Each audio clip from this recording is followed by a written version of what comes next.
করতে হলে রিনিউ যা যা করতে হবে সেটার দায়িত্ব হলো সরকার।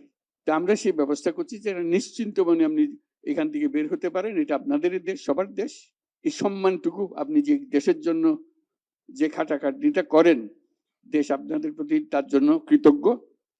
সেই কৃতজ্ঞতা দেখানোর সুযোগটা যেন আমরা পাই, এই কৃতজ্ঞতা দেখানোর সূত্রপাতটা আজকে করলাম, ক্রমে ক্রমে আরো যেন করতে পারি। তোমরা নিজেদের টাকা রোজগার করতেছো, তোমাদের ব্যাপার, আমাদের কি এটাতে? অথচ টাকা যেটা রোজগার করছে এটা বাংলাদেশের জন্য রোজগার হইতেছে, বাংলাদেশে আসতেছে এই টাকা।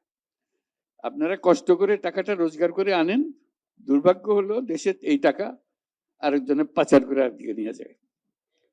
এইটাই হলো আমাদের দুর্ভাগ্য। তো সেটার দিকেও আমাদের খেয়াল রাখতে হবে, আপনাদের টাকা যেন দেশের কাজে লাগে, যে টাকা আপনারা রোজগার করেন। আপনাদের যে প্রাপ্য যে সম্মান, সেই সম্মানটুকু যেন জাতি